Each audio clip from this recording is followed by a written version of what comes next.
జై జనసేన, జై జై జనసేన. ప్రతి ఒక్కరికి మన జనసేన ఆవిర్భావ దినోత్సవం సక్సెస్ఫుల్ చేసినందుకు ప్రతి ఒక్కరికి ధన్యవాదాలండి.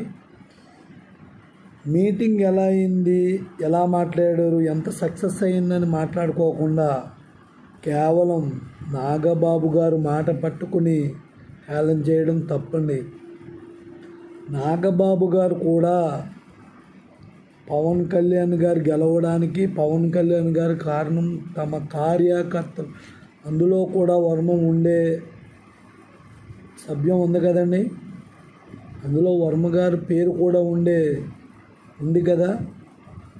ఆయన కాకుండా వేరే వాళ్ళు జనసేన గెలుపుకి కారణం అనుకునే వాళ్ళు అని అది వాళ్ళ కర్మ అని నాగబాబు గారు అన్నారు. అంతేగాని వర్మ గారిని హేళన చేసి మాట్లాడలేదు. ఆ స్పీచ్ మీరు సరిగ్గా చూస్తే మీకు అర్థమవుద్ది నిజాలు అబద్ధాలు ఏంటో.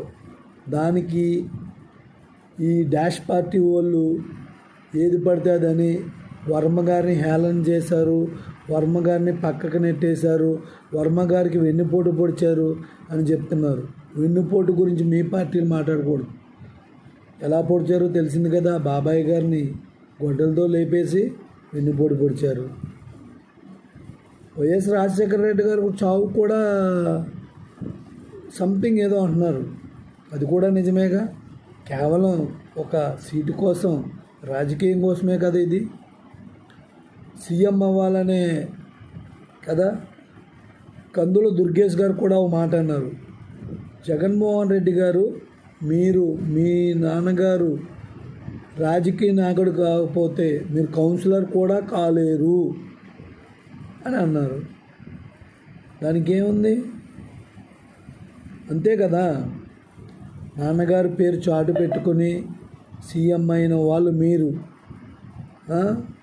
ఎన్నో 10 సంవత్సరాలు ఒడిదుడుకులను అదుకుని ఎన్నో నిందలు పడి ఎన్నో బాధలు పడి నీ చేత చాలా తిట్లు పడి 10 సంవత్సరాల పోరాట దీక్ష చేసి గెలిచిన పార్టీ జనసేన.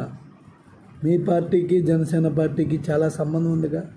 దీని గురించి చాలా కుక్కలు మొరగండి, తప్పులేదు, మొరగాలి.